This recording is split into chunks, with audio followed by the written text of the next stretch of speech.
Hello बच्चों, मैं हूं आपका दोस्त अंकित कुमार वर्मा और मैं आपका स्वागत करता हूं हमारे YouTube चैनल आरजीवी क्लासेस 2.0 में।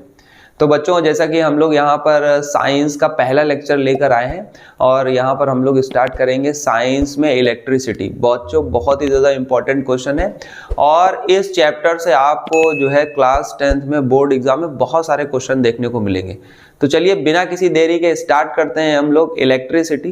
जैसा कि आप बोर्ड पर देख ही रहे हैं इलेक्ट्रिसिटी, ठीक है। तो आज हम लोग पढ़ेंगे इलेक्ट्रिसिटी चैप्टर को और जानेंगे क्या होती है इलेक्ट्रिसिटी। और इस चैप्टर में हम लोग जो है चार्ज और वोल्टेज, करंट के बारे में सीखेंगे और क्या होता है इसकी एसआई यूनिट क्या होती है, सब कुछ हम लोग पढ़ेंगे। तो चलिए आज हम लोग जो है स्टार्ट करते हैं।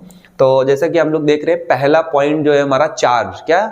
चार्ज। तो आज हम लोग पढ़ने जा रहे हैं चार्ज क्या होता है। तो देखिए, किसी भी सब्सटेंस की वो प्रॉपर्टी या किसी भी पदार्थ का वो गुण जो किसी भी इलेक्ट्रिक फील्ड में रखे जाने पर फोर्स का अनुभव करे, यानी बल का अनुभव करता है, फोर्स एक्सपीरियंस करता है, उस प्रॉपर्टी को कहते हैं चार्ज। यानी कि हम कह सकते हैं चार्ज एक प्रॉपर्टी है, ठीक है। और ये ऐसी प्रॉपर्टी है कि जब हम लोग किसी भी सब्सटेंस को किसी इलेक्ट्रिक फील्ड यानी वैद्युत क्षेत्र में रखते हैं तो उस पर जो है एक फोर्स लगने लगता है। तो जो फोर्स लग रहा है उसका जो एक्सपीरियंस हो रहा है तो वो किसकी वजह से हो रहा है? वो चार्ज की वजह से हो रहा है। किसकी वजह से हो रहा है? चार्ज की वजह से, ठीक है।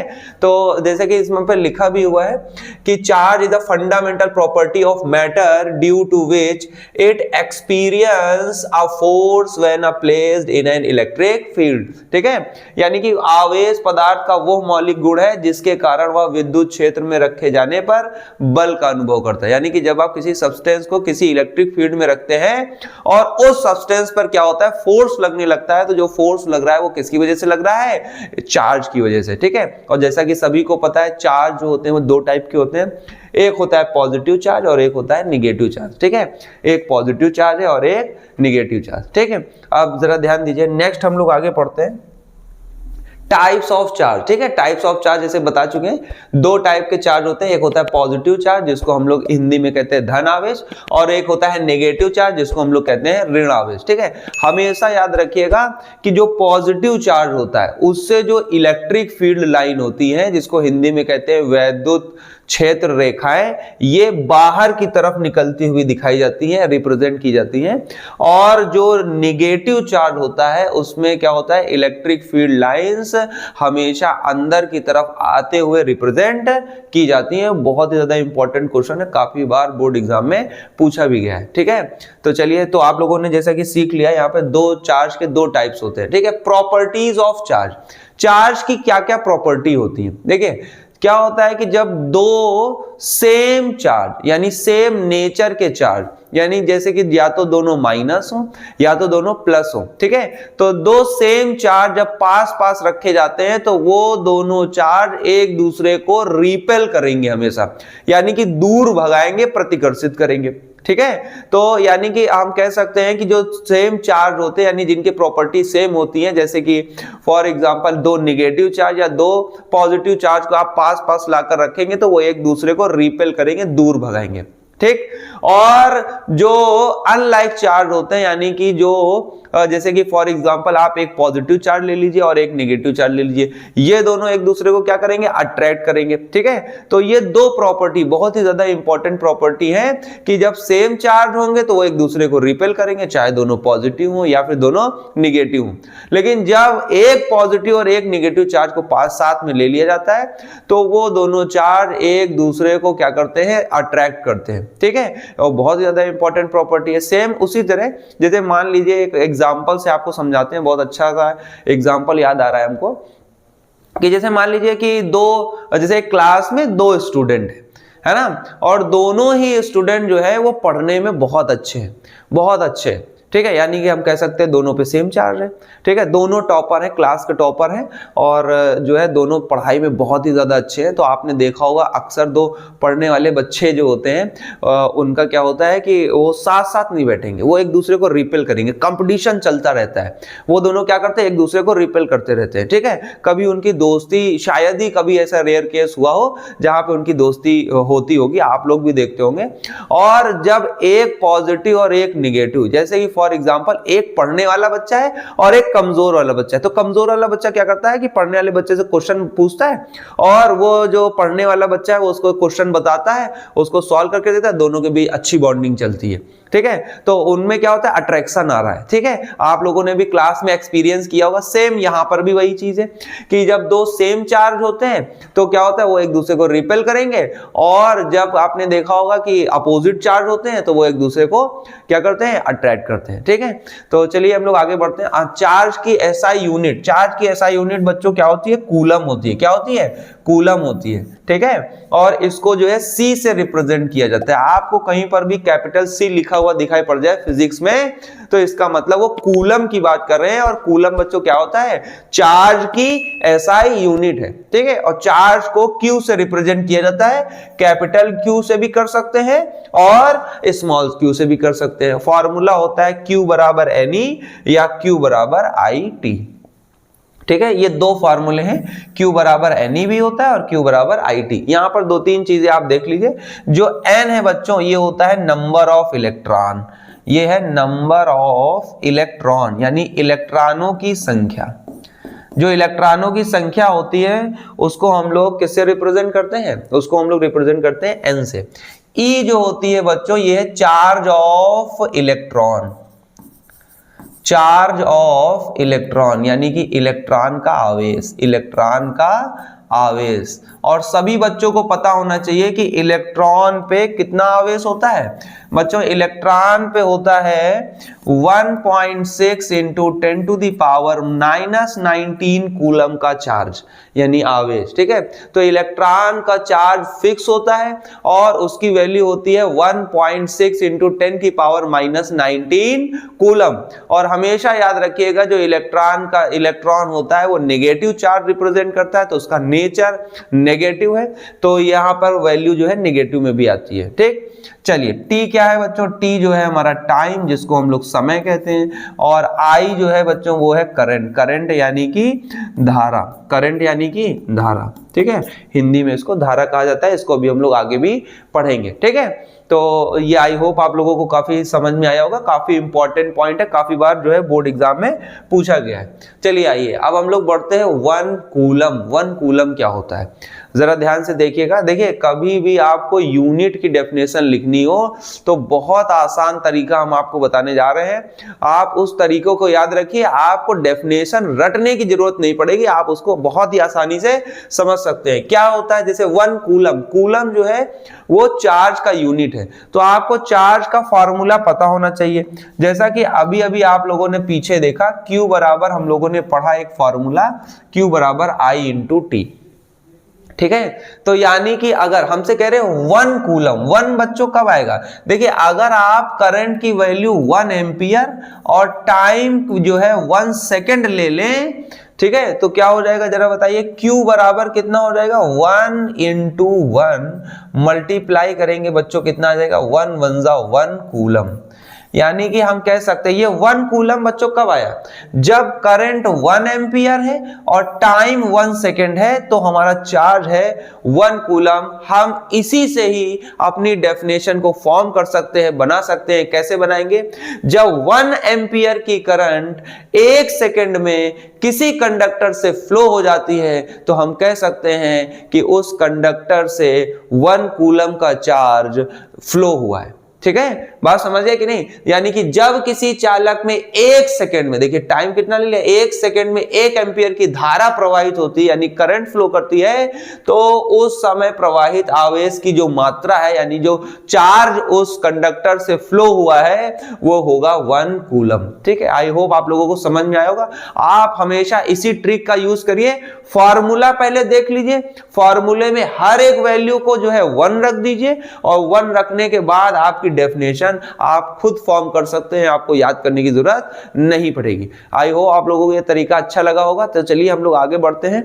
ठीक है, और नेक्स्ट आते हैं करंट। करंट क्या होती है, देखिए करंट को हम बहुत ही आसान शब्दों में आपको बताना चाहते हैं। करंट क्या होती है? जब चार्ज एक डायरेक्शन में फ्लो करने लगे तो उसी को हम लोग कहते हैं इलेक्ट्रिक करंट यानी वैद्युत धारा। यानी कि जो चार्ज का फ्लो है, ठीक है, जब चार्ज एक डायरेक्शन में फ्लो करने लगता है तो उसी को हम लोगों ने नाम दे दिया है इलेक्ट्रिक करंट यानी कि वैद्युत धारा। ठीक है, तो देखिए यहां पर लिखा भी हुआ है the rate of flow of charge, यानी कि चार्ज के फ्लो का जो रेट है, मतलब कितने टाइम में कितना चार्ज किसी कंडक्टर से फ्लो हो रहा है, उसी को कहते हैं इलेक्ट्रिक करंट यानी कि वैद्युत धारा। बच्चों इसको I से रिप्रेजेंट किया जाता है। किससे रिप्रेजेंट किया जाता है? I से। ठीक है, तो आप लोग देख रहे हैं जैसे ये सेल है, सेल से क्या हो रहा है? इलेक्ट्रॉन निगेटिव टर्मिनल से निकल के कहां जा रहा है? ये यहां पर करंट फ्लो हो रही है। ठीक है, तो आप देख रहे हैं ये चार्ज का फ्लो चल रहा है। क्या चल रहा है? चार्ज का फ्लो। देखिए चार्ज का फ्लो चल रहा है। ठीक है, तो यानी कि चार्ज का जो फ्लो है, जब चार्ज फ्लो करने लगता है किसी कंडक्टर में तो उसी को हम लोग करंट कह देते हैं। और हमेशा याद रखिएगा करंट हमेशा चार्ज के अपोजिट डायरेक्शन में चलती है। ठीक है, यानी कि हम कह सकते हैं अगर जो हमारा चार्ज है वो लेफ्ट से राइट जा रहा है तो करंट जो होगी वो राइट से लेफ्ट जाएगी। हम आपको डायग्राम के माध्यम से समझाते हैं, बहुत ही अच्छा है। देखिए यहां पर हम देख रहे हैं जो इलेक्ट्रॉन है बच्चों, इलेक्ट्रॉन देखिए ये हमारा कहां से निकल रहा है? निगेटिव टर्मिनल से निकलता हुआ, ठीक है, और ये बल्ब से होते हुए पॉजिटिव टर्मिनल में जा रहा है। बात समझे? तो ये इलेक्ट्रॉन का फ्लो है, निगेटिव से निकला और पॉजिटिव में गया। तो हमारी करंट बच्चों कहां से जाएगी?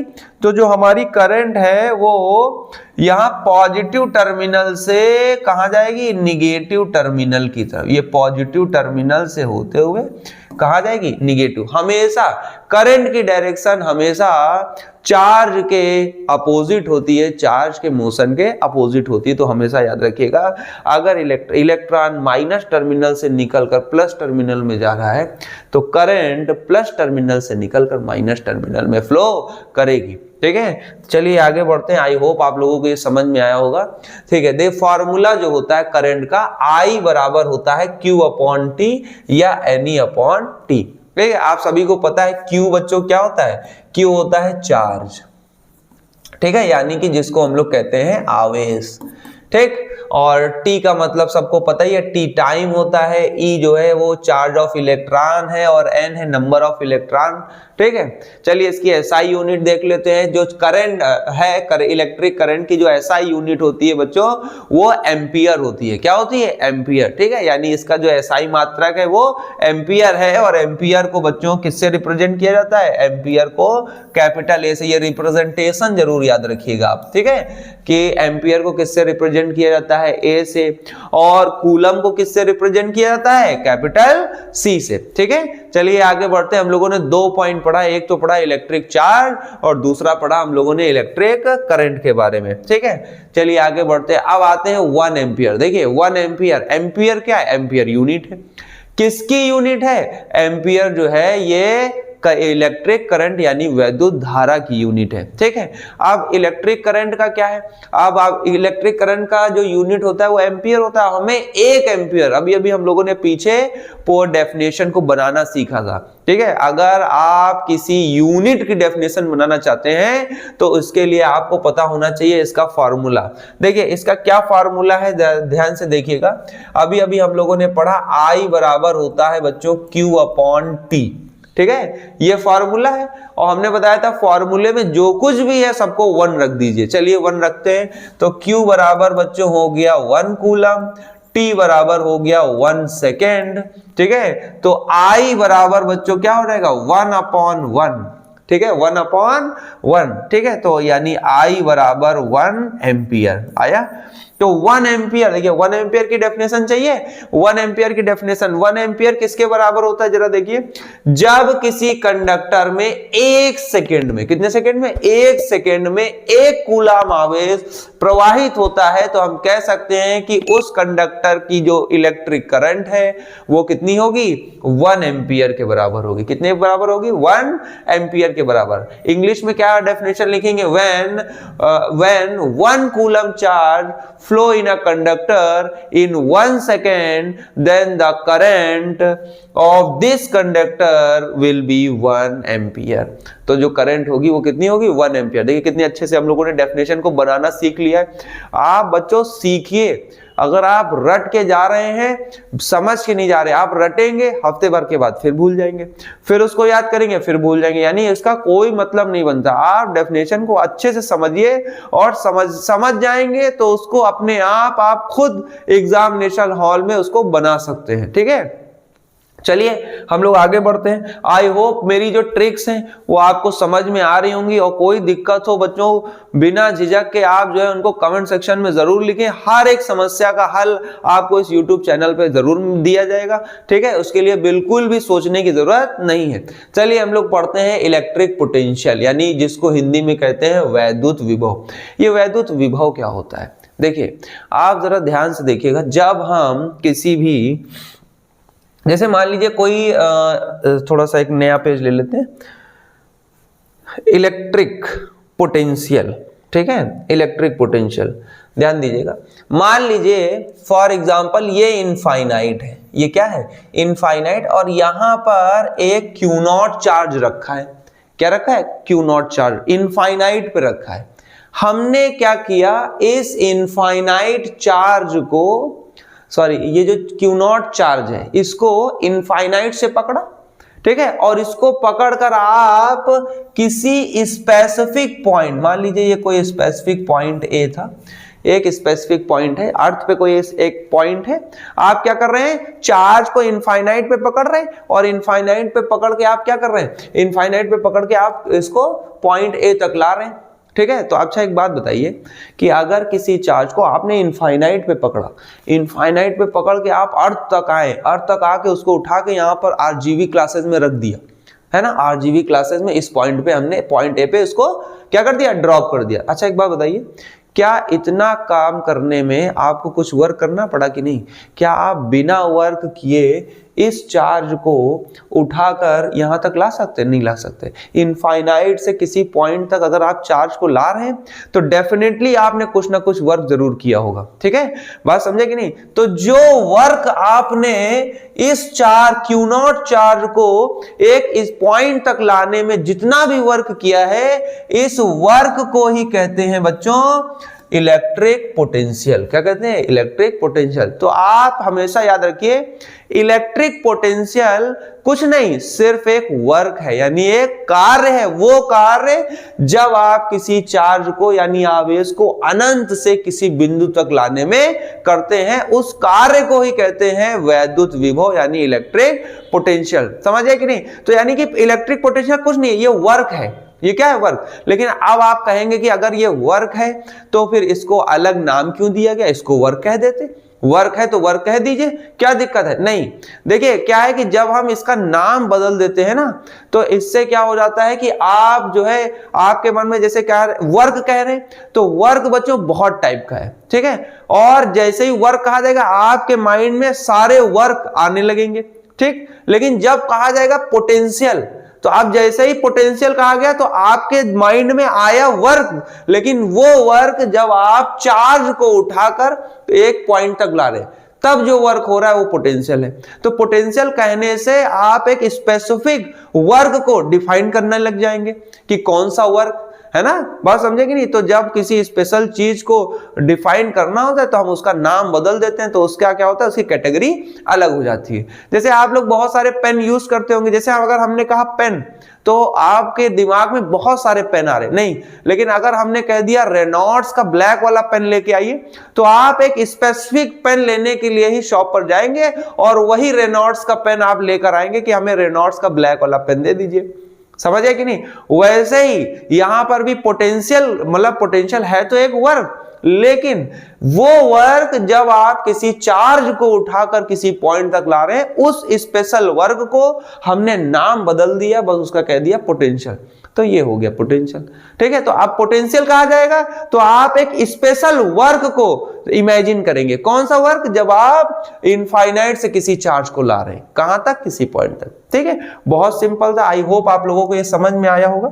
तो देखिए हम लोग क्या कर रहे हैं, इलेक्ट्रिक पोटेंशियल देखिए क्या है, the amount of work done is bringing a unit positive charge. आप यूनिट पॉजिटिव चार्ज को ब्रिंगिंग मतलब लेकर आ रहे, कहां से, इनफाइनाइट टू दैट पॉइंट। अगर आप किसी इनफाइनाइट से किसी यूनिट पॉजिटिव चार्ज को किसी पॉइंट तक लाते हैं तो जो वर्क होता है उसी को ही हम लोग इलेक्ट्रिक पोटेंशियल यानी वैद्युत विभव कहते हैं। यानी किसी बिंदु पर वैद्युत विभव उस कार्य की मात्रा के रूप में परिभाषित किया जाता है जो इकाई धन आवेश को अनंत से, कहां से बच्चों, अनंत से किसी बिंदु तक लाने में किया जाता है। ठीक है, अनंत से किसी बिंदु तक ला रहे। और हमेशा याद रखिएगा, देखिए जो पोटेंशियल होता है वो किसका है, इनफाइनाइट का है, वर्क का है, चार्ज का है, किसका है बच्चों, जो पोटेंशियल होता है वो पॉइंट का होता है। किसका होता है, पॉइंट का होता है। जिस पॉइंट में आप चार्ज को लेकर आए हैं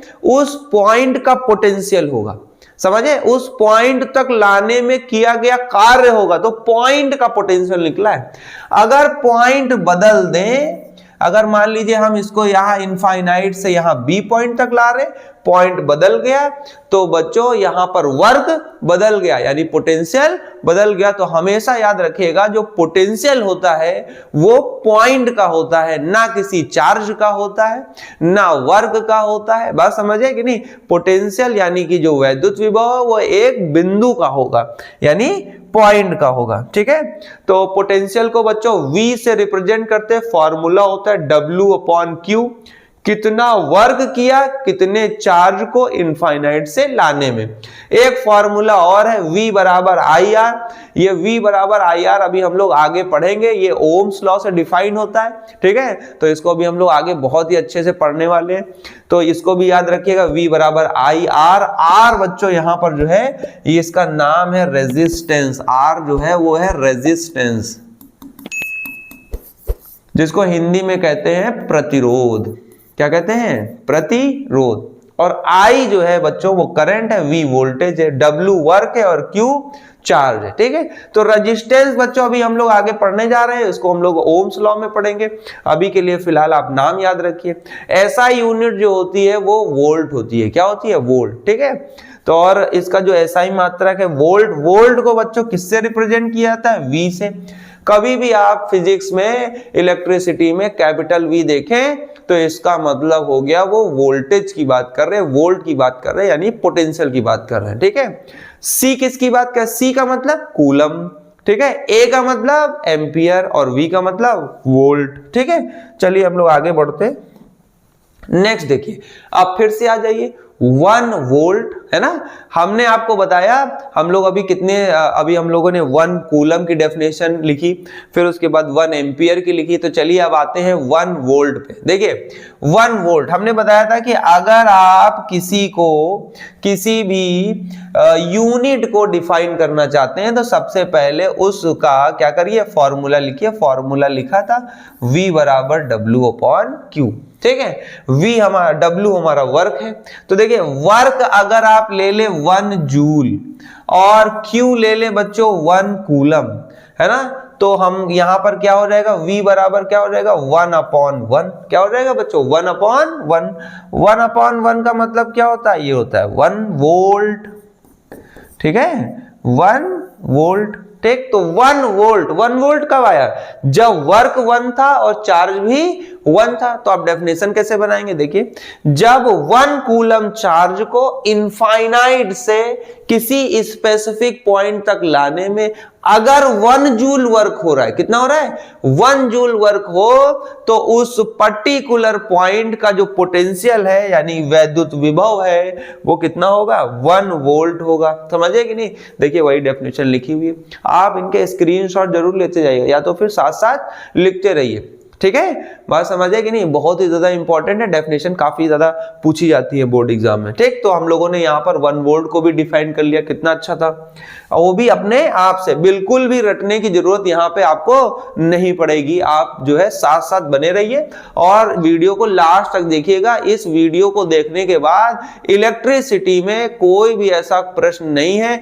जो आप बोर्ड एग्जाम में ना कर पाए। थ्योरी से रिलेटेड और बच्चों न्यूमेरिकल से रिलेटेड एक वीडियो आपको और मिलेगा जिसमें आपको सारे न्यूमेरिकल बता दिए जाएंगे और ये चैप्टर फिनिश हो जाएगा, ठीक है। और इसके बाहर आपका एक भी पॉइंट इस वीडियो में जो हम पढ़ा रहे हैं इसके अलावा नहीं आने वाला, ठीक है। तो बिल्कुल अभी जो है घबराने की जरूरत नहीं है, आप वीडियो को पूरा जरूर देखें, ठीक। सारी चीजें आपको बोर्ड एग्जाम में यहीं से मिलेंगी। चलिए अब आते हैं पोटेंशियल डिफरेंस। देखिए जैसे पोटेंशियल हम लोगों ने बच्चों पढ़ा था, पोटेंशियल में क्या था, पोटेंशियल में हम इनफाइनाइट, देखिए पोटेंशियल में हम क्या कर रहे थे, इनफाइनाइट पे क्यू नॉट चार्ज रखा था, उसको किसी पॉइंट तक ला रहे थे, तो जो वर्क हो रहा था उसी को हम लोग कह रहे थे पोटेंशियल। यहां पर बच्चों क्या होता है कि दो पॉइंट है, मान लीजिए एक पॉइंट ए है और एक पॉइंट बी है। ए पॉइंट पर क्यू नॉट चार्ज रखा था, हम इस क्यू नॉट चार्ज को ए से बी तक लाए, यानी कि यहां पर क्या हो रहा है, पर्टिकुलर एक पॉइंट से चार्ज को दूसरे पॉइंट तक ले जा रहे हैं, ठीक है। तब भी आप क्या करेंगे, क्या बिना वर्क किए इसको ले जा सकते, नहीं, तब आप क्या करेंगे, तब भी आप कुछ ना कुछ वर्क करेंगे। बस फर्क क्या है, यहां इनफाइनाइट से ला रहे हैं, यहां पे इनफाइनाइट कंपलसरी है और यहां पर किसी पॉइंट से, एक पॉइंट से दूसरे पॉइंट तक जब आप किसी क्यू नॉट चार्ज को ले जाते हैं तब जो वर्क होता है उसको हम लोग क्या कहते हैं, पोटेंशियल डिफरेंस। क्या कहते हैं, पोटेंशियल डिफरेंस, यानी वैद्युत विभव, ठीक है। तो वैद्युत विभव यानी पोटेंशियल डिफरेंस को डेल्टा वी से रिप्रेजेंट करते हैं। फार्मूला बच्चों वही रहेगा, फार्मूला वही रहेगा, W अपॉन क्यू लिख लीजिए, W अपॉन क्यू नॉट लिख लीजिए, बात वही है। जो पोटेंशियल का था वही, देखिए वहां भी वर्क हो रहा था, यहां भी वर्क हो रहा है, वहां भी क्यू को नॉट को ले जा रहे थे, यहां भी क्यू नॉट को ले जा रहे हैं, तो यहां तो यानी कि फॉर्मूला दोनों में सेम रहेगा, पर रिप्रेजेंटेशन थोड़ा सा अलग है और डेफिनेशन अलग है। डेफिनेशन पोटेंशियल कहती है इनफाइनाइट से लाओ और पोटेंशियल डिफरेंस कहता है एक पॉइंट से दूसरे पॉइंट तक ले जाइए, ठीक है। चलिए तो इसको देखिए हम लोग पढ़ते हैं, पोटेंशियल डिफरेंस क्या कहता है, the potential difference between two point, दो पॉइंट्स का पोटेंशियल डिफरेंस है ना, दो पॉइंट्स के पोटेंशियल के बीच में कितना डिफरेंस है उसी को हम लोग कहते हैं पोटेंशियल डिफरेंस, यानी वैद्युत विभव, ठीक है। Between is defined as the amount of work done is moving a unit positive charge from one point to another, एक पॉइंट से दूसरे पॉइंट तक जब आप ले जा रहे हैं किसी चार्ज को, तब जो वर्क हो रहा है उसको हम लोग कहेंगे पोटेंशियल डिफरेंस, यानी दो बिंदुओं के बीच का विभवांतर उस कार्य की मात्रा के रूप में परिभाषित किया जा सकता है जो इकाई धनावेश को वैद्युत क्षेत्र में एक बिंदु से दूसरे बिंदु तक, एक पॉइंट से दूसरे पॉइंट तक ले जाने में किया जाता है। फार्मूला देखिए वही W अपॉन क्यू, ठीक है। और रिप्रेजेंटेशन बदल गया है, रिप्रेजेंटेशन उसमें क्या था, V था, यहां पर V नॉट है, ठीक। अब देखिए यहां पर क्या हो गया, SI यूनिट, SI यूनिट क्या होती है, वोल्ट होती है, ठीक है। देखिए जब फॉर्मूला सेम तो यूनिट भी आपकी क्या होगी, सेम होगी, ठीक है। चलिए आगे बढ़ते हैं, यहां पर नेक्स्ट पॉइंट की तरफ बढ़ते हैं, यहां पर आते हैं ओम्स लॉ। बच्चों मोस्ट इंपॉर्टेंट पॉइंट, हर बार पेपर में पूछा जाता है, काफी ज्यादा इंपॉर्टेंट है, मोस्ट इंपॉर्टेंट पॉइंट है, डबल ट्रिपल स्टार बना के इसको लिख लीजिए, ठीक है। आपके quarterly, half yearly, annual, pre board इससे क्वेश्चन जरूर आएगा, ठीक। तो इसको जरा ध्यान से समझिएगा। देखिए क्या कहता है ओम्स लॉ, देखिए ओम्स ने बताया था कि अगर किसी कंडक्टर की, जैसे मान लीजिए ये कंडक्टर है, अगर किसी कंडक्टर की फिजिकल कंडीशन चेंज ना हो, फिजिकल कंडीशन मतलब जैसे इसका टेम्परेचर, इसका प्रेशर, इसका वॉल्यूम, समझे, इससे रिलेटेड, तो उसको बोलते हैं फिजिकल कंडीशन, ठीक है। तो यानी कि फिजिकल कंडीशन चेंज ना हो, यानी प्रेशर चेंज नहीं हो रहा है, टेम्परेचर चेंज नहीं हो रहा है, वॉल्यूम चेंज नहीं हो रहा है, ठीक है। तब क्या होगा कि किस कंडक्टर में अगर आप आई करंट फ्लो कराते हैं V वोल्टेज पे, है ना, जैसे मान लीजिए ये हमारा कंडक्टर है ना, और इस कंडक्टर में आप आई करंट फ्लो करा रहे हैं और यहां पर जो पोटेंशियल लगाया आपने वो V लगा दिया, यानी विभव कितना था, V था, ठीक है, बात समझे। तो ओम्स ने बताया कि वोल्टेज जो होता है वो करंट के डायरेक्टली प्रोपोर्शनल होता है, यानी कि वोल्टेज बढ़ाएंगे तो करंट बढ़ेगा, वोल्टेज घटाएंगे तो करंट घट जाएगी। यानी विभव बढ़ाने पर धारा का मान बढ़ जाता है और विभव घटाने पर धारा का मान भी घट जाएगा, ऐसा बताया था ओम्स ने। लेकिन इसमें कुछ कंडीशन भी अप्लाई है कि फिजिकल कंडीशन बदलनी नहीं चाहिए और इसको लिखना कंपलसरी है। बच्चे भूल जाते हैं यहाँ पर, वो क्या करते हैं बस खाली डेफिनेशन लिख देते हैं कि इन अ कंडक्टर वोल्टेज जो is directly proportional to its current, जो कि बिल्कुल गलत है। ठीक है, जब तक फिजिकल कंडीशन कांस्टेंट नहीं होंगी तब ये जो है ओम्स लॉ अप्लाई नहीं होगा। अगर किसी कंडक्टर की जो है फिजिकल कंडीशन चेंज हो रही है वहां पे ओम्स लॉ नहीं लगता है। ठीक, तो हमेशा याद रखिएगा फिजिकल कंडीशन जो है वो चेंज नहीं होनी चाहिए, तभी आप ओम्स लॉ लगा सकते हैं। और ओम्स लॉ जो था वो फिजिकल कंडीशन कांस्टेंट होने पर ही अप्लाई होगा। ठीक है, तो ओम्स लॉ ने क्या बताया था, ओम के नियम ने बताया कि अगर भौतिक स्थितियां न बदले, यानी दाब न बदले, आयतन न बदले, प्रेशर न बदले, ठीक है, तब किसी चालक में जो धारा प्रवाहित हो रही है वो विभव के यानी वोल्टेज के डायरेक्टली प्रोपोर्शनल है। धारा बढ़ेगी तो विभव बढ़ेगा, धारा घटेगी तो विभव भी घट जाएगा। आपने इस चीज को बच्चों महसूस भी किया होगा। आप देखते हैं कि जैसे ही आपके घरों में जो सप्लाई आ रही है तो आप देख रहे हैं कि अगर जैसे मान लीजिए कभी कभी आपने देखा होगा कि वोल्टेज अचानक से बहुत ज्यादा बढ़ जाता है, तो उस टाइम पे क्या होता है, जो आपका पंखा चल रहा था वो और तेज चलने लगता है। इसका मतलब क्या है कि यानी वोल्टेज बढ़ा तो करंट बढ़ गई। अब जैसे बताइए वोल्टेज बढ़ने पे करंट बढ़ गई है, तो करंट बढ़ गई है तो पंखा तेज घूमने लगेगा। और अगर मान लीजिए कि कभी कभी देखते हो कि वोल्टेज लो हो जाता है, लो वोल्टेज आने लगता है आपके घरों में, तो क्या होता है, जो बल्ब होता है वो धीरे धीरे जल रहा है, जो पंखा है वो धीरे धीरे चल रहा है। क्यों चल रहा है, क्योंकि जो वोल्टेज है, वोल्टेज कम होने पर करंट भी कम हो जाती है। अब जो आपका अप्लायंस है यानी कि जो पंखा है, जो कूलर है या जो बल्ब है या हीटर है, उसमें अगर करंट कम जाएगी तो वो वर्क भी कम करेगा। यानी कि पंखा जो है, पंखे में कम करंट जा रही है, वो कम घूम रहा है, धीरे धीरे घूम रहा है। ठीक है, और बल्ब में जैसे कि मान लीजिए क्या हो रहा है कि अगर कम करंट जा रही है वो धीरे धीरे जल रहा है। ठीक है, तो यही चीज बताई थी सेम ओम्स ने। तो हमेशा याद रखिएगा V is directly proportional to I। अब देखिए V क्या है, यहां पर प्रोपोर्शनल का साइन हटा दीजिए और यहां पर एक कांस्टेंट से मल्टीप्लाई होगा। किससे मल्टीप्लाई होगा, कांस्टेंट से।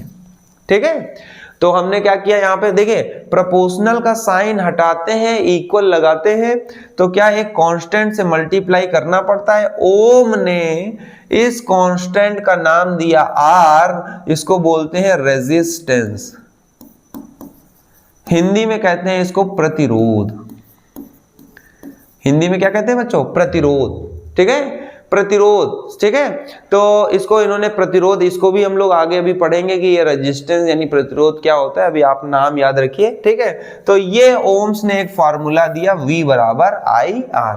ठीक है, V बराबर IR। और अगर आप वोल्टेज और करंट के बीच में ग्राफ बनाते हैं तो बच्चों देखिए यहाँ पर क्या है, वोल्टेज और करंट के बीच में ये वोल्टेज है और ये करंट है, ये वोल्टेज है, ये करंट है। ठीक है, तो वोल्टेज और करंट के बीच जब ग्राफ बनाते हैं तो क्या होता है, एक लाइन, स्ट्रेट लाइन जाती है जो कहां से पास हो रही है, ओरिजिन से।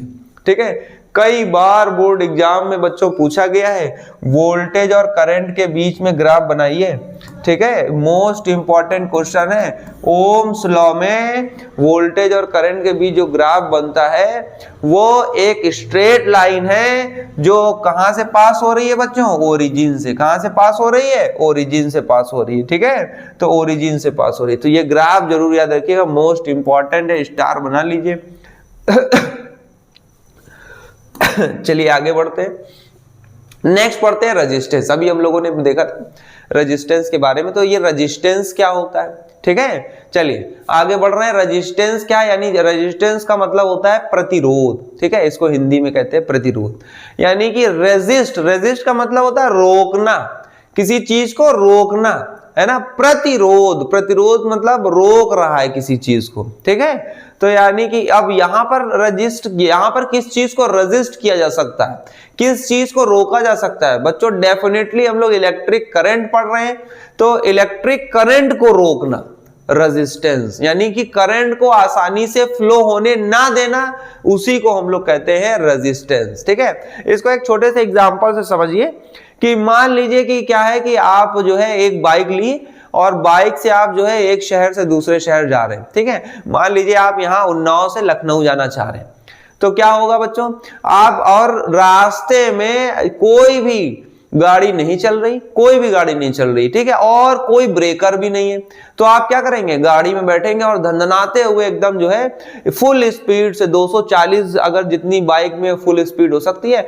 फुल स्पीड से बिना किसी रोकथाम के क्या कर रहे हैं, उन्नाव से लखनऊ बहुत आसानी से पहुंच जाएंगे। कोई रोकथाम नहीं थी, कोई गाड़ी नहीं चल रही थी, ठीक है, कोई ब्रेकर, कोई रेड लाइट नहीं, आप जो है आराम से चलते चले गए, फ्लो होते चले गए।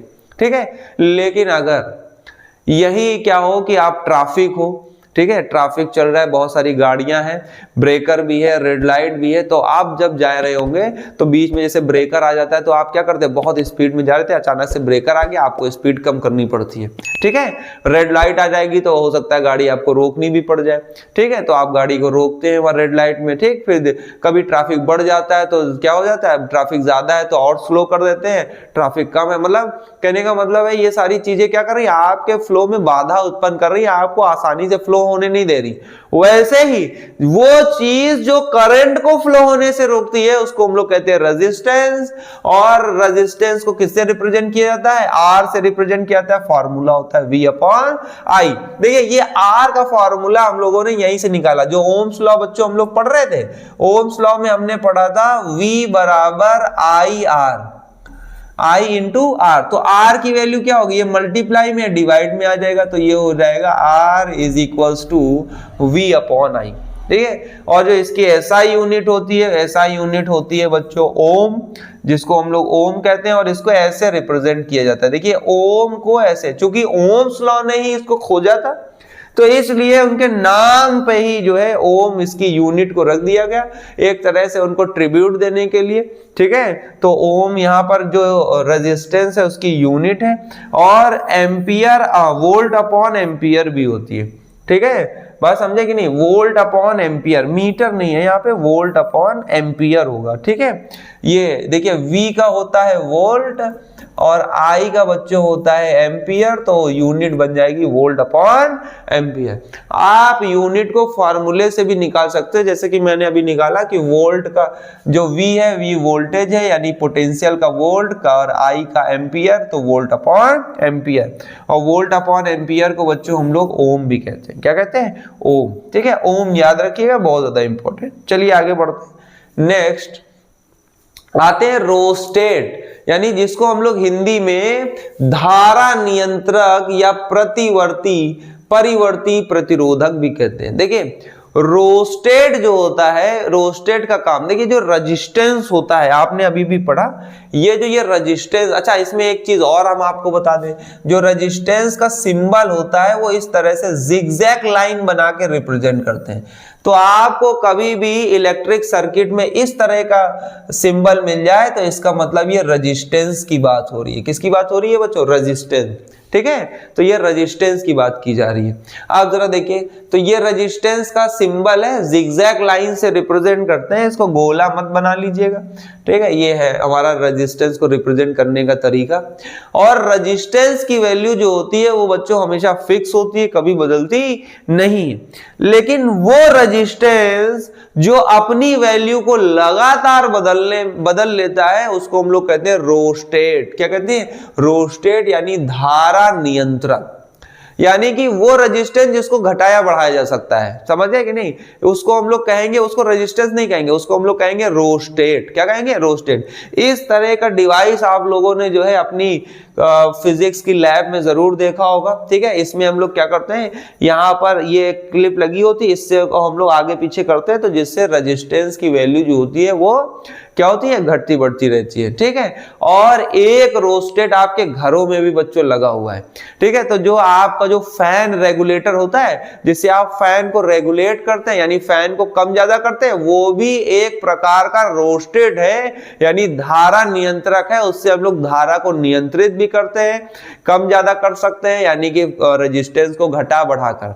तो ये जो डिवाइस आप देख रहे हैं स्क्रीन पे, यही आपके घरों में फैन रेगुलेटर के नाम से जानी जाती है। वो फैन को रेगुलेट करता है, ठीक है, और ये एक तरह का रोस्टेट है यानी कि धारा नियंत्रक है, ठीक है। यही डिवाइस आपके फैन वाले स्विच में लगी होती है, ठीक।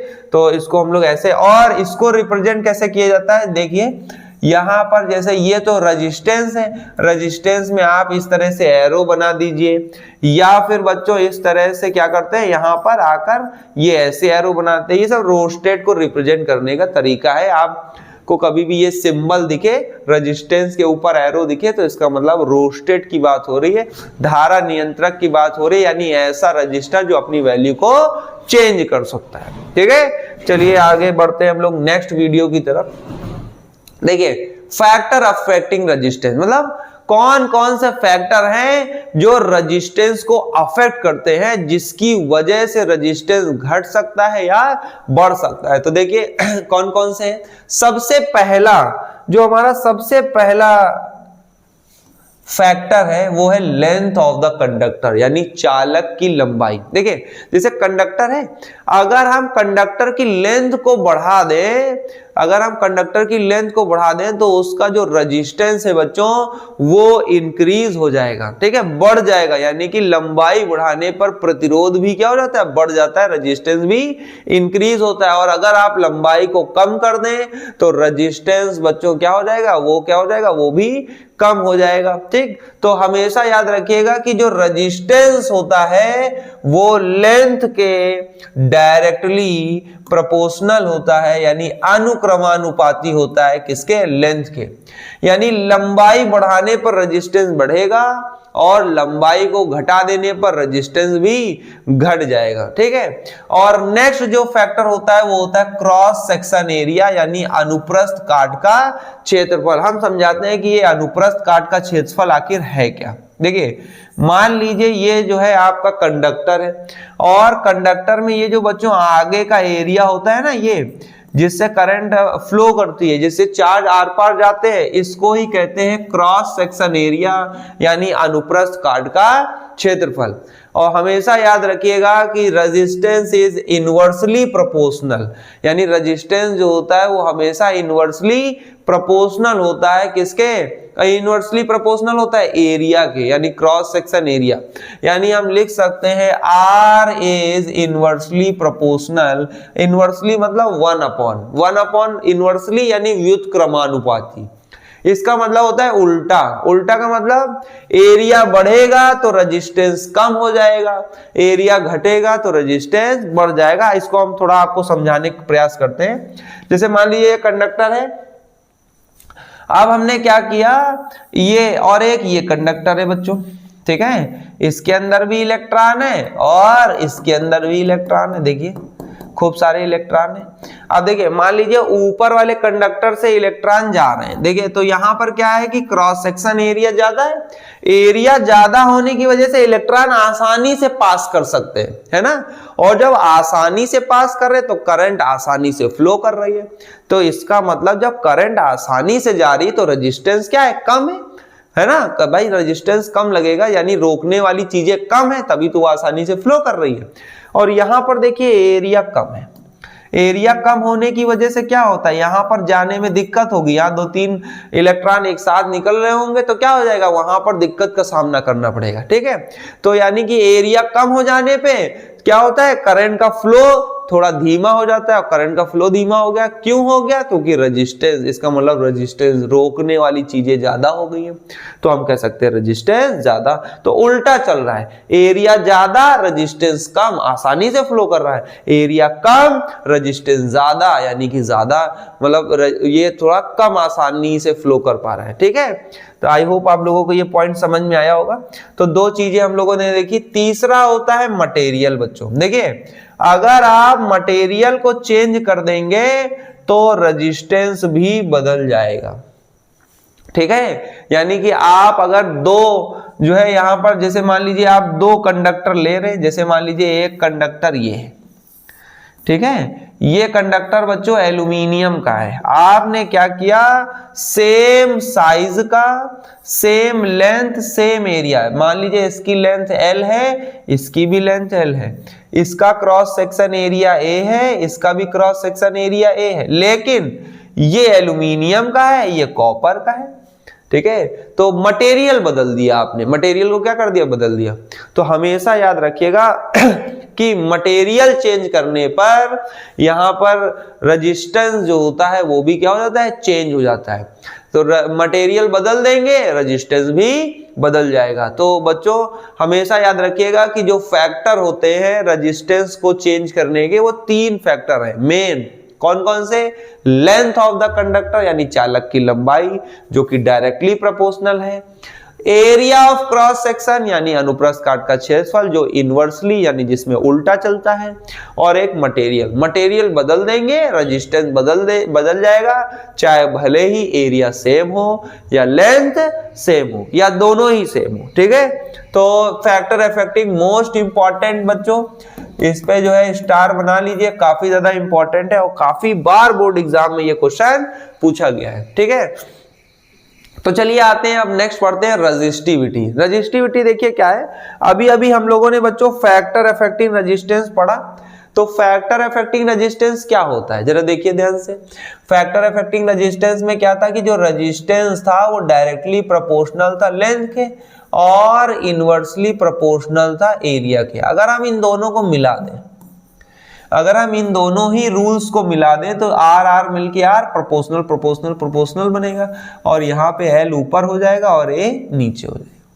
देखिए आपको पता है कि जब भी कभी प्रोपोर्शनल का साइन हटाया जाता है और इक्वल लगाते हैं तो यहाँ पे किससे मल्टीप्लाई करते हैं, कांस्टेंट से। यहाँ पे वो कांस्टेंट माना गया रो, क्या माना गया, रो, ठीक है। इस रो को ही बच्चों कहते हैं रेजिस्टिविटी, रेजिस्टिविटी, ठीक है। बात समझे, प्रोपोर्शनलिटी कांस्टेंट है, रेजिस्टिविटी इसको ही हम लोग रो से रिप्रेजेंट करते हैं। तो रेजिस्टिविटी क्या है, रो। रो कब आया, जब प्रोपोर्शनल हटा के इक्वल लगाया तो कांस्टेंट जो मल्टीप्लाई करना था तो उस कांस्टेंट की जगह पे हमने क्या मल्टीप्लाई किया, रो को, और रो को ही बोलते हैं रेजिस्टिविटी, ठीक है। चलिए आइए इसकी डेफिनेशन देख लेते हैं। क्या है, the resistance of conductor per unit length per unit cross section area. बहुत बढ़िया, क्या बात है। देखिए अभी ये फॉर्मूले से ही हम लोग क्या करते हैं, इस फॉर्मूले से ही बना लेते हैं। देखिए L बराबर अगर हम ले ले 1 मीटर और A ले ले 1 मीटर स्क्वायर एरिया, तो बच्चों R बराबर क्या हो जाएगा, रो इंटू 1/1 यानी कि 1/1 यानी कि कितना हो जाएगा, रो, ठीक है। तो आप देख रहे हैं कि जो रेजिस्टिविटी है वो किसके बराबर है, रेजिस्टेंस, यानी हम कह सकते हैं रेजिस्टिविटी और कुछ नहीं है। रेजिस्टिविटी एक प्रकार का रेजिस्टेंस ही है, एक कंडक्टर का रेजिस्टेंस है यानी प्रतिरोध है, जिसको हम लोग प्रतिरोधकता भी कहते हैं, ठीक है।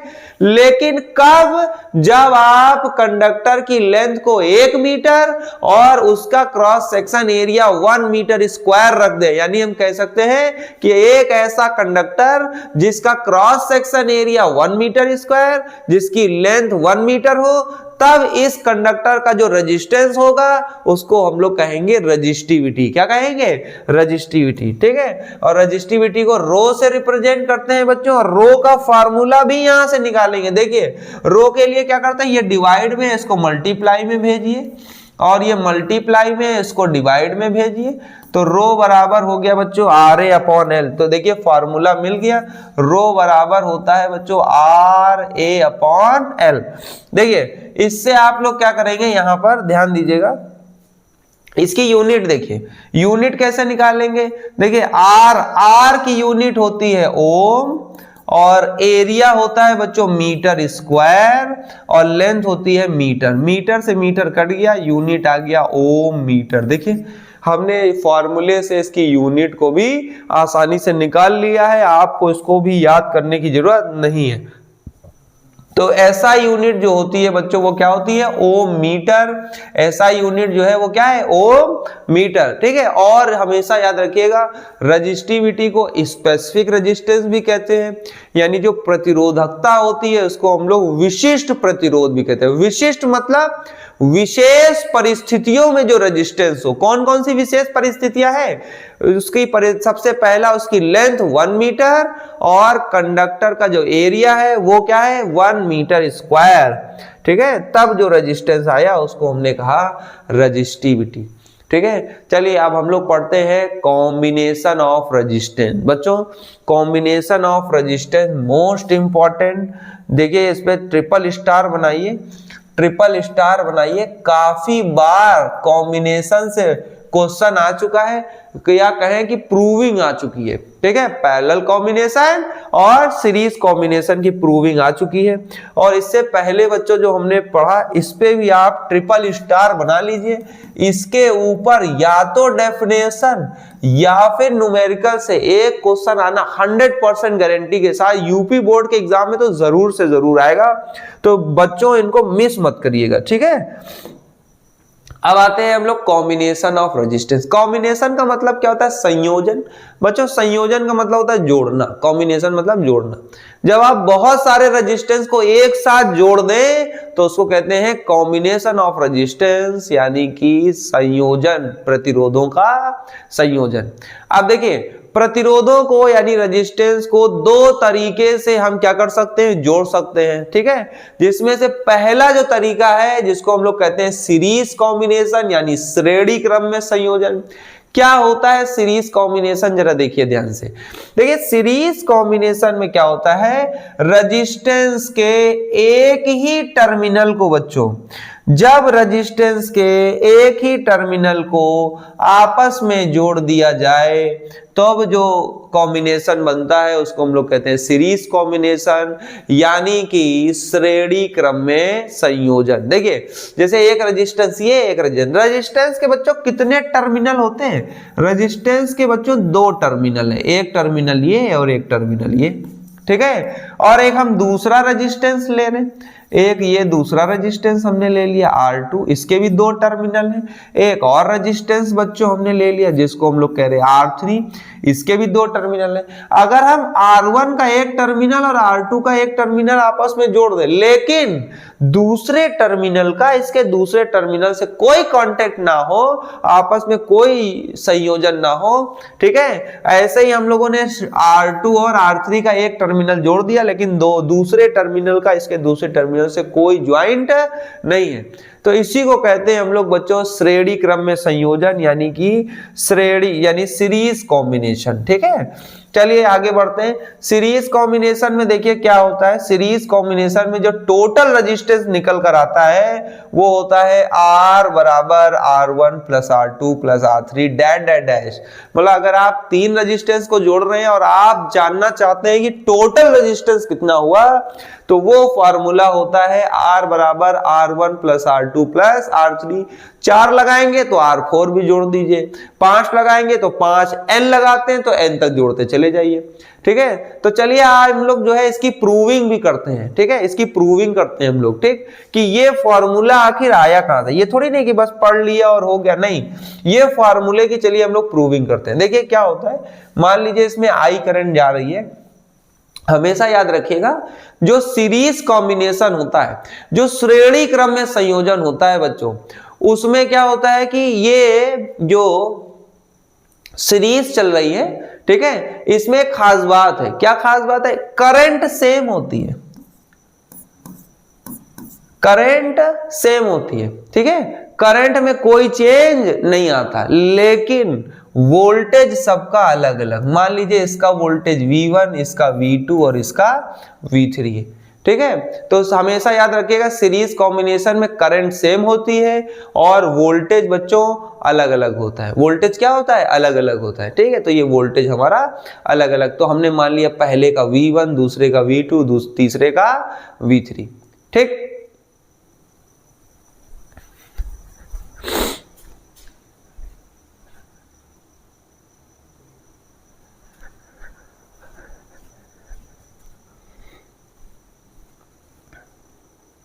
तो चलिए यहां पर हम लोग बच्चों एक फार्मूला जो है वो देखते हैं। अभी हम लोगों ने पढ़ा था V बराबर आई आर, ये फार्मूला पढ़ा है ना, ओम्स लॉ। तो बस by using formula V is equals to I R, हम लोग इसी फॉर्मूले का यूज करने जा रहे हैं। जरा ध्यान दीजिएगा क्या होता है। फ्रॉम फर्स्ट रेजिस्टर यानी प्रथम प्रतिरोध के लिए, प्रथम प्रतिरोध के लिए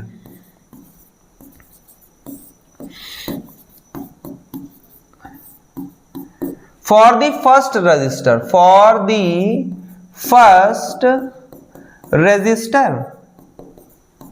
देखिए फर्स्ट रजिस्टर के लिए क्या होता है जरा देखिए। तो फर्स्ट रजिस्टर के लिए फार्मूला लगाइए। देखिए V की जगह हम लोग क्या लिख सकते हैं, V1।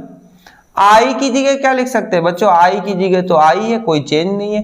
R की जगह हम लोग क्या लिख सकते हैं, R1। तो ये फर्स्ट रेजिस्टेंस के लिए हो गया, ठीक है। आप सेकेंड रेजिस्टेंस के लिए देख लीजिए। देखिए फॉर द फर्स्ट रेजिस्टेंस, अब देखिए सेकेंड रेजिस्टेंस के लिए तो इसी में लिख लीजिएगा सेकेंड रेजिस्टर यानी कि सेकेंड प्रतिरोध, द्वितीय प्रतिरोध के लिए। सेकेंड रेजिस्टेंस के लिए फार्मूला क्या होगा, V की जगह सेकेंड में बताओ क्या लिखा है, V2, तो V2 लिख लिया। I की जगह I लिख लिया और R की जगह R2 लिख लिया, ठीक है। ये फार्मूला सेकेंड के लिए लगाया तो यह आया। थर्ड रजिस्टर के लिए, फॉर दी थर्ड रजिस्टर यानी तृतीय प्रतिरोध के लिए, थर्ड रेजिस्टेंस के लिए लगाओ तो V की जगह कितना हो जाएगा, V की जगह हो जाएगा V3, I की जगह I तो सेम है, अपॉन R की जगह हो जाएगा R3। R की जगह कितना हो जाएगा R3, ये लीजिए R की जगह R3। तो हमने सबसे पहले V1, V2 और V3 निकाल लिया। अब क्या करेंगे जरा देखिए ध्यान से, क्या हो जाएगा यहाँ पे। तो ये हो गया complete, first resistor, second register और थर्ड रजिस्टर। अब देखिए यहां पर हम लोग क्या करेंगे कि हम लोग टोटल पोटेंशियल निकालेंगे। क्या निकालेंगे, टोटल पोटेंशियल। देखिए टोटल पोटेंशियल यानी कुल विभव, कुल विभव। कुल विभव कैसे निकालते हैं जरा देखो। V बराबर जो होता है कुल विभव, V बराबर जो होता है V1 plus V2 plus V3। अगर आप इस सर्किट का टोटल, हमेशा याद रखिएगा कभी भी आपको टोटल पोटेंशियल निकालना हो, कुल विभव निकालना हो, तो जितने पोटेंशियल आपके पास मौजूद है सबको ऐड कर देंगे, टोटल पोटेंशियल आ जाता है। ये टोटल पोटेंशियल निकालने का तरीका है। चलिए आइए फॉर्मूला रखते हैं। देखिए V बराबर क्या है, IR, तो V की जगह क्या लिख देंगे, I इंटू R। V1 की जगह जरा देखिए ध्यान से, V1 की जगह क्या लिख सकते हैं, V1 की जगह लिख सकते हैं I R1। V2 की जगह क्या लिख सकते हैं, V2 की जगह लिख सकते हैं I R2। V3 की जगह क्या लिख सकते हैं, V3 की जगह लिख सकते हैं I R3। ठीक है, हम देख रहे हैं यहाँ पर I कॉमन है बच्चों, I कॉमन है, हमने I कॉमन ले लिया। कितना हो गया, R1 plus R2 plus R3, सबसे I बाहर चला गया, I से I कट गया, तो R बराबर बच्चों कितना आ गया, R1 plus R2 plus R3। ठीक है, तो ये हमारी प्रूविंग हो गई, ये हमने प्रूफ कर दिया। ठीक, तो यानी कि जब भी आपको सीरीज कॉम्बिनेशन में टोटल रेजिस्टेंस, जिसको हम लोग इक्विवेलेंट रेजिस्टेंस भी कहते हैं, यानी कुल प्रतिरोध के फार्मूला डेराइव करना हो, सिद्ध करना हो, तो फार्मूला लेते हैं V बराबर IR। एक बार R1 में लगा देंगे फार्मूला, फिर R2 में लगा देंगे, फिर R3 में टोटल पोटेंशियल निकालेंगे और सारे पोटेंशियल को ऐड कर देंगे। V बराबर V1 plus V2 plus V3, value रखिए, सॉल्व कर लीजिए और आपका आंसर आ जाएगा। ठीक है, तो ये हो गया हमारा पैरेलल सीरीज कॉम्बिनेशन यानी श्रेणी क्रम में संयोजन। चलिए अब हम लोग बिना किसी देरी के आगे बढ़ते हैं और पढ़ेंगे पैरेलल कॉम्बिनेशन। पैरेलल कॉम्बिनेशन यानी समांतर क्रम। समांतर क्रम में बच्चों क्या होता है, समांतर क्रम में क्या करते हैं हम लोग, रेजिस्टेंस के दोनों टर्मिनल को आपस में जोड़ देते हैं। देखिए यहाँ पे देखिए ये R1 रेजिस्टेंस है, देखिए यहाँ पर हम अलग से बना के आपको समझा देते हैं। देखिए जैसे मान लीजिए कि ये रेजिस्टेंस R1 है और ये हमारा एक दूसरा रेजिस्टेंस है, ये R2 है, और ये हमारा तीसरा रेजिस्टेंस है R3। मान लीजिए 3 रेजिस्टेंस है और हमने क्या किया, इन तीनों रेजिस्टेंस के दोनों टर्मिनल, देखिए पहले एक टर्मिनल को ज्वाइन किया, दूसरे टर्मिनल को भी आपस में ज्वाइन कर दिया। ठीक है, तो जब आप दोनों टर्मिनल को आपस में ज्वाइन कर देते हैं तो उसको कहते हैं, उस कॉम्बिनेशन को कहते हैं हम लोग पैरेलल कॉम्बिनेशन, यानी कि समांतर क्रम में संयोजन। ठीक है, तो ये हमारा समांतर क्रम में संयोजन है, यानी पैरेलल कॉम्बिनेशन है। ठीक, तो देखिए पैरेलल कॉम्बिनेशन में एक चीज तो पता चल गई कि भैया दोनों टर्मिनल को आपस में जोड़ा जाएगा। ठीक है, तो जब दोनों टर्मिनल आपस में जुड़े हो वो पैरेलल कॉम्बिनेशन, और जब एक टर्मिनल आपस में जुड़ा हो तो सीरीज कॉम्बिनेशन। ठीक, तो देखिए, तो यहां पर हमने क्या किया, देखिए दोनों टर्मिनल को आपस में जोड़ दिया है। ठीक है, तो ये हमारा जो बना है इसको हम लोग बोलते हैं पैरेलल कॉम्बिनेशन। पैरेलल कॉम्बिनेशन में जो टोटल रेजिस्टेंस अगर आपको निकालना हो कि इन तीनों को जब आपने पैरेलल में जोड़ा तो net resistance, total resistance circuit का क्या होगा, बहुत आसान है, फॉर्मूला होता है 1/R बराबर 1/R1 plus 1/R2 plus 1/R3 plus 1/R4 plus dash dash dash 1/Rn। कहने का मतलब यह है जितने रेजिस्टेंस आप यहां पर ले रहे हैं उतने ही रेजिस्टेंस यहाँ 1 में रखते चले जाइए और उनको ऐड कर दीजिए, टोटल रेजिस्टेंस आपका निकल कर वापस आ जाएगा। ठीक है, चलिए इस फार्मूले को भी हम लोग प्रूफ करते हैं। तो देखिए इसको प्रूफ करने के लिए हम लोगों ने, देखिए फार्मूला तो आपने पढ़ा ही है, V बराबर IR। ठीक है, तो यहां पर हम लोग पढ़ेंगे I इज इक्वल्स टू हो जाएगा V/R। देखिए ये मल्टीप्लाई में नीचे चला जाएगा, तो I इज इक्वल्स टू होता है V/R। बस यही फॉर्मूला लेंगे तो लिखेंगे by using I is equals to V/R, यानी कि I बराबर V/R से। ठीक है, हिंदी मीडियम वालों, देखिए आप क्या करेंगे, देखिए फॉर द फर्स्ट रेजिस्टर, यानी प्रथम प्रतिरोध के लिए, प्रथम प्रतिरोध के लिए, फर्स्ट रेजिस्टर के लिए ये फार्मूला लगाइए। अच्छा एक चीज और आपको बता दें, देखिए क्या होता है कि जब भी आप रेजिस्टेंस को पैरेलल कॉम्बिनेशन में जोड़ते हैं तो सभी में बच्चों याद रखिएगा जो वोल्टेज होता है, ठीक है, वोल्टेज सभी का सेम होता है, यानी V, अगर इसका वोल्टेज V है तो इसका भी V रहेगा और इसका भी V रहेगा, लेकिन करंट सबकी अलग अलग। देखिए I1, I2 और I3 लेट कर लिया। चलिए फर्स्ट रेजिस्टेंस के लिए लगाते हैं ये फॉर्मूला, क्या आएगा जरा देखिए। फर्स्ट में I की जगह बच्चों क्या है, I1, V की जगह तो V रहेगा क्योंकि वो चेंज नहीं हो रहा है, और R की जगह कितना हो गया, R1। ऐसे ही हम लोग सेकेंड रेजिस्टर के लिए, यानी द्वितीय प्रतिरोध के लिए, सेकेंड रजिस्टर के लिए देखिए यही फार्मूला लगाइए, तो I की जगह बच्चों कितना आएगा, I2, V की जगह तो V ही है क्योंकि V चेंज नहीं हो रहा है, और R की जगह R2 लिख सकते हैं।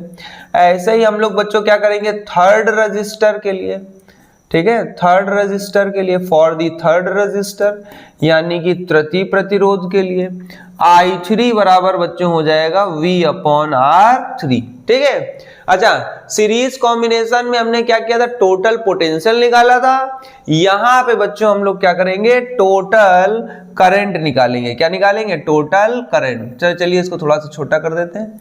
चलिए तो यहां पर हम लोग निकालेंगे टोटल करंट, टोटल करंट यानी कि कुल धारा, कुल धारा। तो कुल धारा बच्चों कैसे निकालेंगे जरा देखिए, तो I बराबर, अगर आपको करंट भी निकालनी है तो I बराबर होता है I1 plus I2 plus I3। जितनी करंट आपके पास मौजूद है सबको जोड़ दीजिए, वही हमारी टोटल करंट के बराबर होगा। तो I बराबर फॉर्मूला रख दीजिए, I बराबर बच्चों होता है V/R। ठीक है, I1 की जगह क्या लिख सकते हैं, V/R1, I2 की जगह क्या लिख सकते हैं, V/R2, I3 की जगह क्या लिख सकते हैं, V/R3। देखिए हम देख रहे हैं तीनों में ही V कॉमन है, तो चलिए V को बाहर कॉमन निकाल लेते हैं। देखिए V बाहर चला गया, बचा 1/R1, यहां से भी V बाहर चला गया, ये हो गया 1/R2, यहां से भी V चला गया तो 1/R3। देखिए V से V कैंसिल हो गया तो कितना आया, 1/R बराबर 1/R1 plus 1/R2 plus 1/R3। ठीक है, ये आ गया टोटल रेजिस्टेंस का फॉर्मूला। ये हमारा फॉर्मूला प्रूफ हो गया, देख लीजिए सेम वही फॉर्मूला। 3 रेजिस्टेंस है तो 1/R3 तक, 4 होंगे तो +1/4 हो जाएगा, R4 हो जाएगा। और अगर 10 है तो 10 तक लगाकर इसको ऐड कर लीजिए और ये आपका टोटल रेजिस्टेंस का फॉर्मूला यहां से आ जाएगा। ठीक, चलिए आगे बढ़ते हैं नेक्स्ट की तरफ। अब आते हैं हम लोग advantage of parallel combination over the series combination. देखिए, यानी कि जो समांतर क्रम है वो श्रेणी क्रम से किस वजह से बेहतर है, ठीक है, उसका क्या एडवांटेज है, वो ज्यादा क्यों यूज किया जाता है, उसके बारे में पढ़ने जा रहे हैं। और ये क्वेश्चन बच्चों बहुत ही ज्यादा यूनिक और बहुत ही ज्यादा इंपॉर्टेंट है। आप इस पे जो है स्टार बना लीजिएगा, काफी बार बोर्ड एग्जाम में पूछा गया है, सीबीएसई बोर्ड में बच्चों काफी बार पूछा गया है, ये इंपॉर्टेंट क्वेश्चन है, स्टार बना लीजिए इसके ऊपर। तो देखिए क्या क्या एडवांटेज है। देखिए सबसे पहला एडवांटेज देखिए, इन सीरीज सर्किट, जब सीरीज सर्किट होती है तो when one component fail then the circuit broken and none of the component work. देखिए अगर आप सीरीज कॉम्बिनेशन में रेजिस्टेंस को लगा दें तो एक भी रेजिस्टेंस अगर आपका फेल हो गया तो पूरा सर्किट फेल हो जाएगा, उसमें कोई भी रेजिस्टेंस वर्क नहीं करेगा। ये सबसे बड़ा ड्रॉबैक है सीरीज कॉम्बिनेशन का, जबकि पैरेलल कॉम्बिनेशन में ऐसा कुछ नहीं होता। अगर कोई एक रेजिस्टेंस फेल हो जाए, प्रतिरोध खराब हो जाए, तो बाकी सारे प्रतिरोध एज इट इज वर्क करते रहते हैं, उनके ऊपर कोई प्रभाव नहीं पड़ता। मोस्ट इंपॉर्टेंट बच्चों ये ड्रॉबैक एडवांटेज कह सकते हैं पैरेलल कॉम्बिनेशन का। दूसरा क्या है, different appliances have different requirement of current, this cannot be satisfied in series as current remains same। देखिए क्या होता है कि हर एक अप्लायंस को अलग अलग वोल्टेज की जरूरत होती है, लेकिन जैसा कि आप लोगों ने देखा कि जो हमारा सीरीज कॉम्बिनेशन उसमें करंट तो सेम है, लेकिन वोल्टेज बच्चों जो है वो क्या था, वो अलग अलग। ठीक है, वोल्टेज क्या होता है, अलग अलग होता है। ठीक है, अब क्या होता है, वोल्टेज चेंज हो जाता है। लेकिन जैसे हम लोग घरों में बहुत सारी चीजें यूज करते हैं, कहीं पर हमको 240 वोल्ट चाहिए तो कहीं पर जो है हमको 10 ही वोल्ट चाहिए। ठीक है, तो हम देख रहे हैं हमारे जो घर में सप्लाई आ रही है, घरों में जो सप्लाई आती है वो तो हर जगह सेम होती, वहां तो डिफरेंट नहीं होता। ठीक है, वो तो 220 से 240 आ रही। लेकिन सीरीज में क्या होता है, हर जगह करंट वोल्टेज जो होता है वो चेंज होता रहता है। ठीक है, लेकिन पैरेलल में वोल्टेज हर जगह सेम रहता है, जिसकी वजह से हमारे सारे अप्लायंसेस हर जगह अच्छी से काम करते हैं। तो ये भी एक अच्छा एडवांटेज है पैरेलल का। The total resistance of the parallel circuit is decreases, यानी कि जब आप रेजिस्टेंस को पैरेलल कॉम्बिनेशन में ऐड करते हैं तो क्या होता है, जो टोटल रेजिस्टेंस निकल के आता है वो सीरीज कॉम्बिनेशन के मुकाबले बहुत ही कम होता है। तो जो कि बहुत अच्छा एडवांटेज है। अगर आप 3 रेजिस्टेंस को पैरेलल में जोड़ दें और उन्हीं 3 को आप सीरीज में जोड़ दें तो सीरीज का टोटल रेजिस्टेंस ज्यादा होता है और पैरेलल का टोटल रेजिस्टेंस जो आएगा वो कम आएगा। और ये बहुत ही अच्छा एडवांटेज ये भी है। ठीक है, तो आई होप आप लोगों को एडवांटेज समझ में आए होंगे, काफी ज्यादा इंपॉर्टेंट क्वेश्चन है। नेक्स्ट पॉइंट पे आते हैं, ये भी काफी ज्यादा इंपॉर्टेंट है। इसके ऊपर एक लॉ बना हुआ है जूल्स लॉ, वो भी काफी ज्यादा इंपॉर्टेंट है, ये बहुत बार पूछा गया है। तो heating effect of electric current, यानी कि विद्युत धारा का ऊष्मीय प्रभाव। देखिए करंट फ्लो होने से हीटिंग इफेक्ट आ रहा है, यानी हीट रिलीज हो रही है, समझिए, उसी को कहते हैं हम लोग heating effect of electric current, यानी कि वैद्युत धारा का ऊष्मीय प्रभाव। जब धारा फ्लो करती है, धारा गमन करती है, तो क्या होता है, उसके अंदर से ऊष्मा निकलती है। क्या निकलती है, ऊष्मा निकलती है। इसी को हम लोग कहते हैं विद्युत धारा का ऊष्मीय प्रभाव। ये कैसे होता है जरा देखिए, बहुत प्रभाव तो आप लोगों ने पढ़ा, लेकिन ये हो क्यों रहा है, इसका रीजन क्या है, वो हम आज जानने का प्रयास करते हैं। देखिए क्या होता है, देखिए यहां पर क्या है, जैसे मान लीजिए कि ये हमारा कंडक्टर है बच्चों, ठीक है, और इसमें बच्चों बहुत सारे जो है इलेक्ट्रॉन्स हैं। तो बच्चों जब क्या होता है कि जब हम इसमें पोटेंशियल का डिफरेंस लगाते हैं, मान लीजिए यहाँ प्लस लगा देते हैं, यहाँ माइनस लगा देते हैं, तो आप सभी ने पढ़ रखा है कि इलेक्ट्रॉन पे बच्चों कैसा चार्ज होता है, इलेक्ट्रॉन पे तो नेगेटिव चार्ज होता है, ये प्लस ये माइनस अट्रैक्शन, ये माइनस रिपल्सन। तो अब जैसे ही आप पोटेंशियल का डिफरेंस लगाते हैं कंडक्टर के टर्मिनल्स पर, यानी दोनों सिरों पर, तो इलेक्ट्रॉन जो है प्लस टर्मिनल के द्वारा अट्रैक्ट किए जाते हैं और माइनस टर्मिनल के द्वारा इनको पीछे से रिपेल किया जाता है, यानी प्रतिकर्षित किया जाता है। तो ये अब इलेक्ट्रॉन क्या होंगे बच्चों बताइए, इलेक्ट्रॉन अब एक डायरेक्शन में क्या करते हैं, चलना चालू करेंगे। तो क्या होगा जरा देखो, जैसे ही इलेक्ट्रॉन आगे चलना चालू करते हैं तो क्या करते हैं, जैसे मान लीजिए ये आगे चल रहा था तो ये आगे चलते चलते दूसरे इलेक्ट्रॉन से टकरा गया, है ना।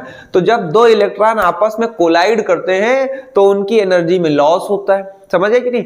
और यही लॉस हीट फॉर्म में क्या होता है, बाहर आता है, ठीक है। अब जैसे मान लो इधर से टकराया, दूसरे से टकरा गया, दूसरे से टकरा के दीवार से टकरा गया, फिर ये इधर टकरा रहा, इधर आया, इधर आया, देखिए इधर दीवार से टकरा रहा है, इधर इलेक्ट्रॉन से टकराया, फिर टकराया, फिर अब ये पॉजिटिव टर्मिनल में पहुंचा।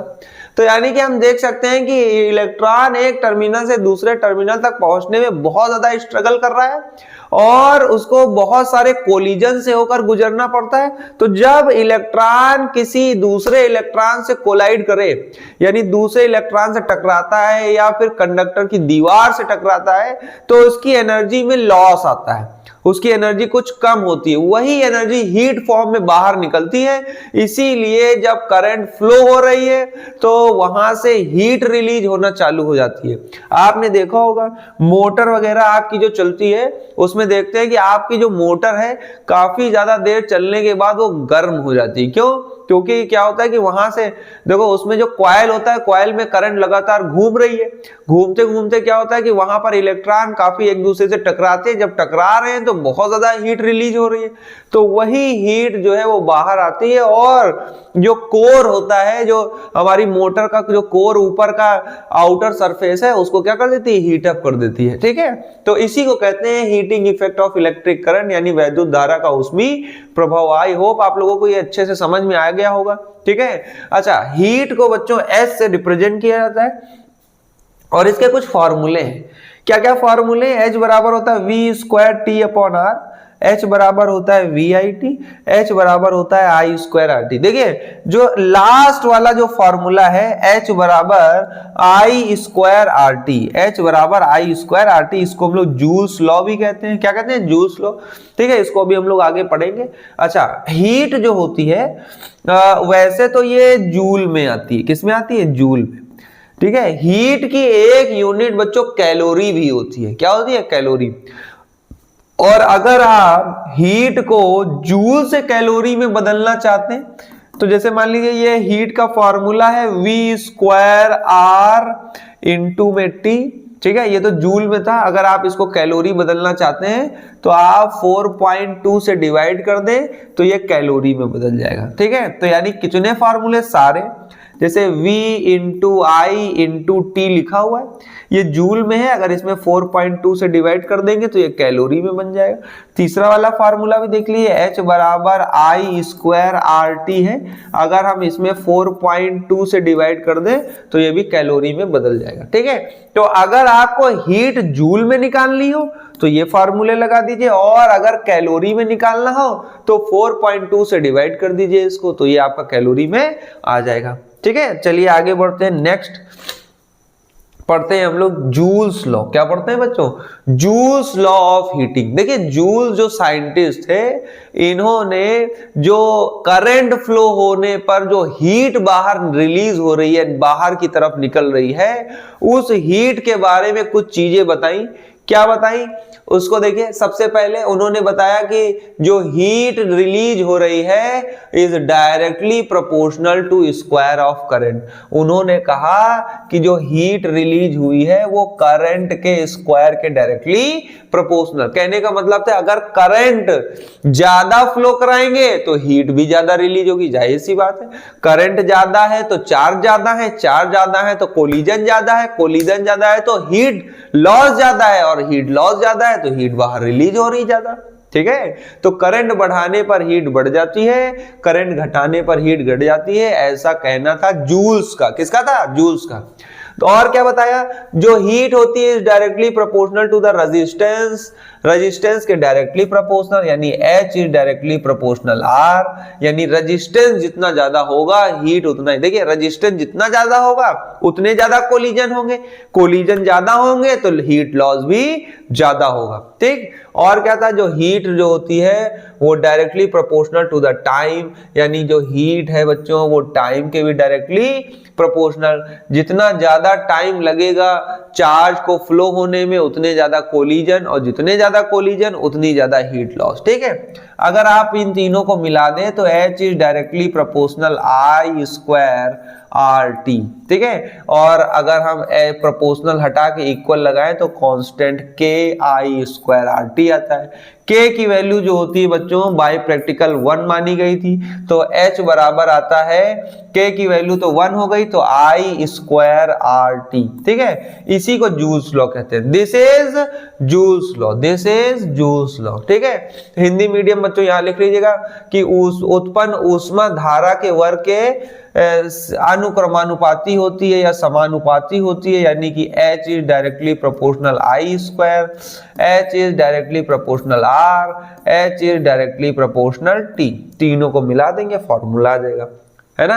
इसी को कहते हैं जूल्स। मतलब जो जूल्स थे उन्होंने जो हीट लॉस बाहर हो रहा है करंट फ्लो करने से, उसके बारे में 3 बातें बताई थी और उससे एक फॉर्मूला डिराइव किया था। इसी को कहते हैं जूल्स लॉ ऑफ हीटिंग, यानी कि जूल का नियम। चलिए बढ़ते हैं हम लोग नेक्स्ट आगे की तरफ। इलेक्ट्रिक फ्यूज, देखिए काफी ज्यादा इंपॉर्टेंट कंपोनेंट है हमारे इलेक्ट्रिक सर्किट में, बहुत ही ज्यादा यूजफुल चीज है। अगर ये ना होता तो काफी चीजें हम लोग जो है ना कर पाते हैं, ठीक है।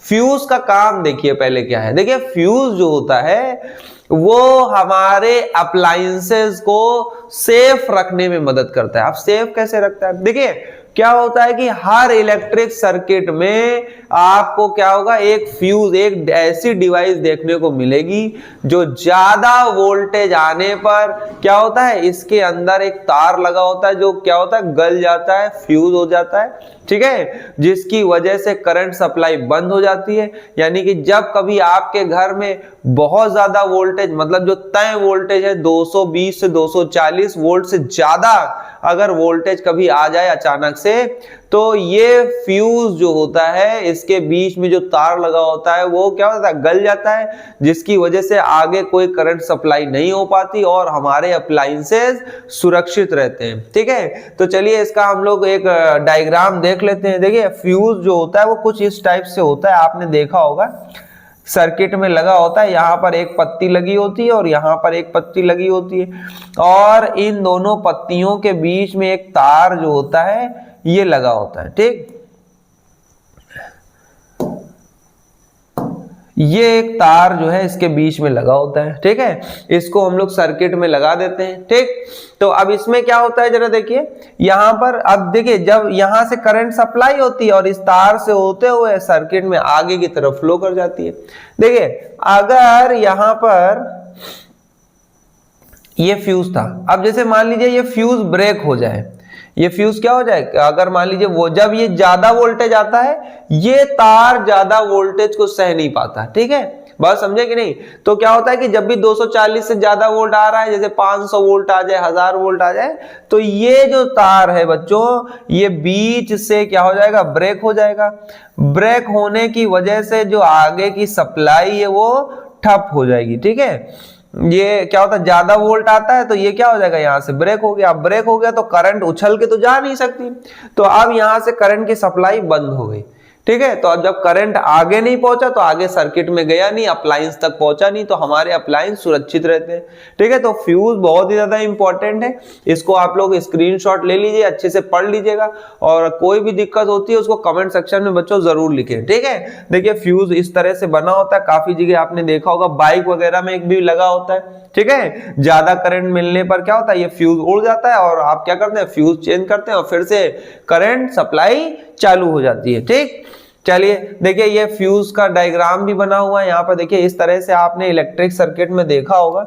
इसको थोड़ा बड़ा करके आपको दिखा देते हैं। देखिए ये वाली डिवाइस तो आपने पक्का देखी होगी अपने घरों में, ठीक है। ये जो डिवाइस है इसको तो जरूर ही आपने देखा होगा। दो प्लग रहते हैं यहाँ बीच में, भैया बीच में एक तार ऐसे करके लगा देते हैं, और जब देखिए यहाँ से करंट आती है और ये तार से होते हुए यहाँ से बाहर चली जाती है।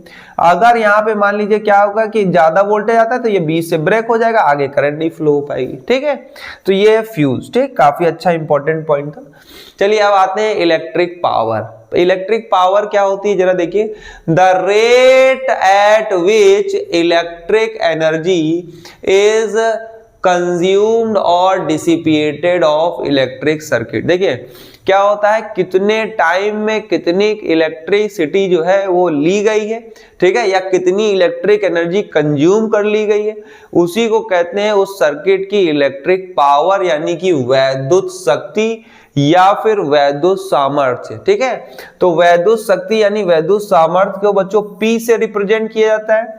P बराबर जो होता है वो VI, यहाँ का फॉर्मूला है P बराबर VI, और इसका जो SI यूनिट होता है उसको कहते हैं वॉट। इसको SI यूनिट को क्या कहते हैं, वॉट, ठीक है। इसके काफी सारे बच्चों फॉर्मूले हैं, ठीक है। एक तो हमने बता दिया आपको P बराबर VI, ठीक है। और आपको बताते हैं जरा देखिए, तो जो आपने हीट लॉस में पढ़ा था, ध्यान दीजिएगा, अभी फिर से आपको रिमाइंड कराते हैं, जो हीटिंग इफेक्ट में पढ़ा था V square T upon R, VIT I square R into T, इसमें से आप T को हटा दीजिए, ठीक है। जो फार्मूले बने वो पावर के हैं, तो यानी कि हीट का और पावर के फार्मूले सेम है, बस T को हटाना है। आप क्या कर दीजिए, इससे T को हटा दीजिए।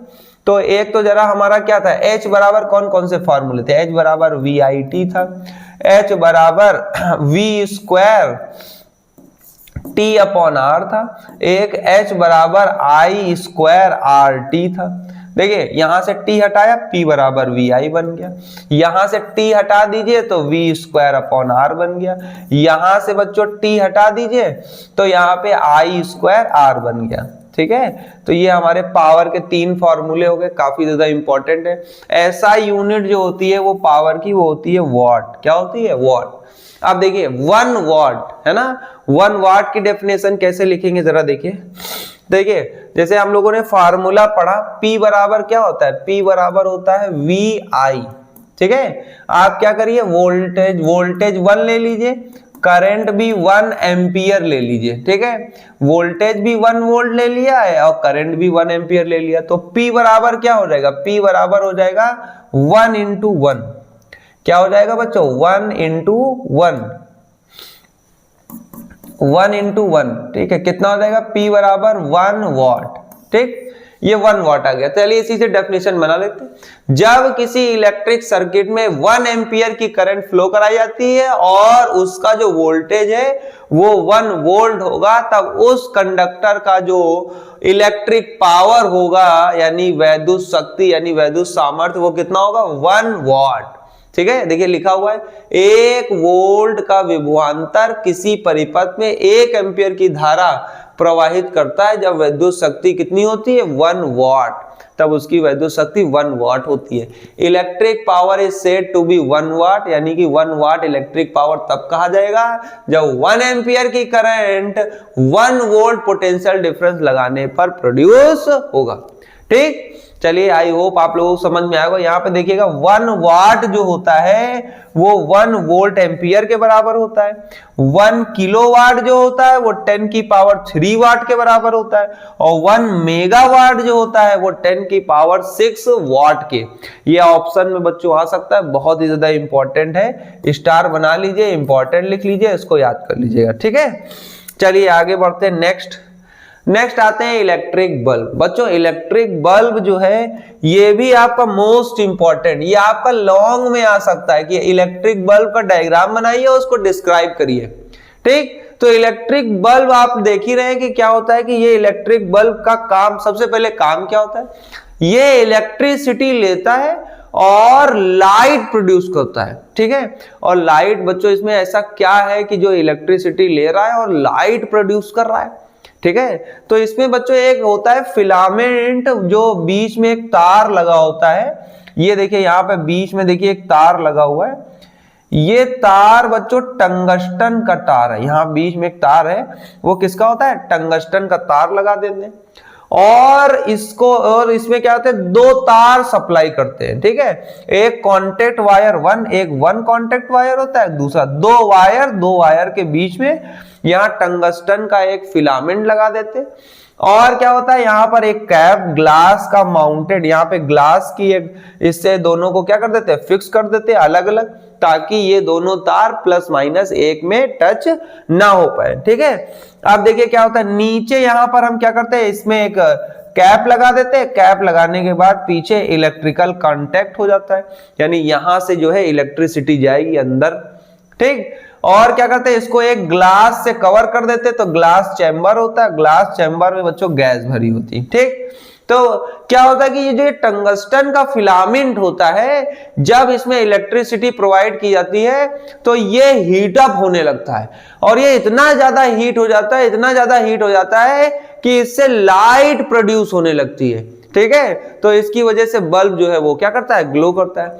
इसके जो सबसे ज्यादा बच्चों इंपॉर्टेंट क्वेश्चन है, पहला इंपॉर्टेंट क्वेश्चन कि जो इलेक्ट्रिक बल्ब है उसका फिलामेंट किसका बना होता है।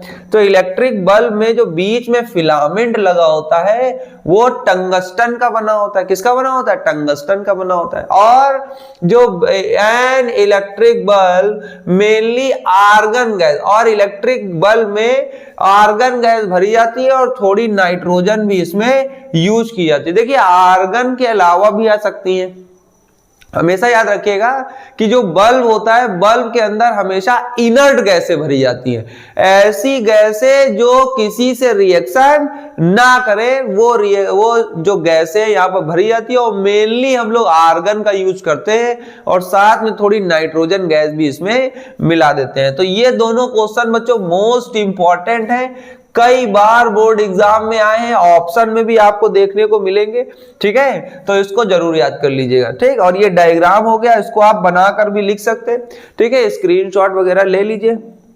चलिए आगे बढ़ते हैं, ये थोड़ा हमारा सेकेंड लास्ट टॉपिक है डोमेस्टिक इलेक्ट्रिक सर्किट, घरेलू विद्युत परिपथ। काफी बार पूछा गया है कि जो हमारे घरों में जो वायरिंग होती है वो किस तरीके से होती है, उसमें कौन कौन से वायर्स का यूज किया जाता है, क्या नाम है, किस तरीके से यूज करते हैं। चलिए आज हम लोग पढ़ते हैं, काफी ज्यादा इंपॉर्टेंट कंसेप्ट। आप पूरे डायग्राम को ध्यान से देखिएगा, बहुत बार बोर्ड एग्जाम में आया है, और यूपी बोर्ड में तो समझ लीजिए बहुत बार। आप जब अनसॉल्व लगाएंगे तो आपको डोमेस्टिक इलेक्ट्रिक सर्किट जो है वो जरूर से जरूर मिलने वाला है, ठीक। चलिए आइए देखते हैं। देखिए क्या होता है कि जो हमारे घरों में, जो आपने देखा होगा कि बाहर खंबे से एक बड़ा सा तार आता है ब्लैक कलर का, उसमें दो अंदर छोटे छोटे से तार होते हैं पतले पतले से, ठीक है। उसमें से एक लाल एक काला इस तरह से होता है। तो एक जो वायर होता है बच्चों, एक को बोलते हैं लाइव वायर, ठीक है। एक जो होता है वो होता है लाइव वायर, और दूसरा बच्चों होता है न्यूट्रल वायर। एक लाइव वायर है और एक हमारा न्यूट्रल वायर है। देखिए लाइव वायर जो आ रहा है उसके आगे हम लोग क्या करते हैं, एक मेन फ्यूज लगा देते हैं, ठीक है। ये आपने देखा होगा, तो जो एमसीवी लगी होती है, ठीक है। तो यानी जब लाइव वायर आ रहा है तो पहले ही हम लोग एक एमसीवी लगा देते हैं, ताकि अगर कोई वोल्टेज, अगर मान लीजिए कभी वोल्टेज कम ज्यादा हो रहा हो तो वहां पर क्या हो कि हमने फ्यूज लगा रखा है। तो जैसे फ्यूज का काम क्या है, ज्यादा वोल्टेज होगा तो फ्यूज ब्रेक हो जाएगा, फ्यूज ब्रेक हो जाएगा तो करंट सप्लाई रुक जाएगी। तो हम लोग क्या करते हैं, यहाँ पर एक मेन फ्यूज लगाते हैं पहले, फिर उसके बाद मीटर लगाते हैं। देखिए मीटर से पहले एक फ्यूज लगा रखा है, क्यों, ताकि हमारा मीटर जो है वो मीटर में कोई खराबी ना आए वोल्टेज के कम या ज्यादा होने पर, ठीक है। तो हम लोग यहाँ पर क्या करते हैं, दोनों न्यूट्रल वायर और लाइव वायर को फ्यूज यहाँ पे मीटर, इलेक्ट्रिक मीटर में दे देते हैं, ठीक है। इलेक्ट्रिक मीटर के आगे एक मेन स्विच होता है, जिसमें आप बात समझे कि मेन स्विच होता है जिसको आप पूरे घर की बिजली बंद कर सकते हैं या चालू कर सकते हैं। ये हमारा मेन स्विच होता है। मेन स्विच के आगे भी बच्चों हम लोग एमसीवी लगा देते हैं, ताकि मान लीजिए कि यहां से अंदर इलेक्ट्रिक मीटर के बाद अगर कोई वोल्टेज बढ़ रहा है या घट रहा है तो ये हमारा जो कंज्यूमर फ्यूज होता है, ये फ्यूज जो है क्या करता है, हमारे घर की बिजली को, जिसको एमसीवी कहते हैं, इसको के इससे क्या होता है कि ये पूरे घर के सारे जितने अप्लायंसेस है उनको क्या करता है, सुरक्षित रखता है। देखिए कभी भी वोल्टेज ज्यादा होगा, एमसीवी अपने आप डाउन हो जाती है, समझे कि नहीं, और इससे हमारे क्या होते हैं, जितने भी अप्लायंसेस है वो बहुत ही सुरक्षित रहते हैं। अब देखिए आगे क्या है, ये मेन फ्यूज लगा दिया, तो ऊपर से एक ये हमारा जो है क्या सा लाइव वायर आ रहा था जिसमें करंट होती है, और ये हमारा न्यूट्रल वायर था। ठीक, अब हम लोग क्या करते हैं कि यहाँ पर देखिए, अब जैसे मान लीजिए बल्ब जलाना है, तो बल्ब हम लोग क्या करते हैं, दो तार होते हैं, एक तार को लाइव वायर से जोड़ देते हैं, दूसरे को न्यूट्रल से जोड़ देते हैं। अब लाइव वायर से क्या होता है, करंट आती है और ये न्यूट्रल में चली जाती है, ठीक है, और ये हमारा ग्लो करने लगता है। वैसे किसी भी चीज को जोड़ना हो, एक तार इसका, देखिए किसी भी चीज का एक तार, जो सॉकेट होते हैं, एक तार हम लोग भैया क्या करते हैं, एक तार हम लोग लाइव वायर से, दूसरा तार हम लोग न्यूट्रल से जोड़ देते हैं, ठीक है। और एक आपने देखा होगा किसी किसी में 3 प्लग होते हैं, कितने प्लग होते हैं, 3।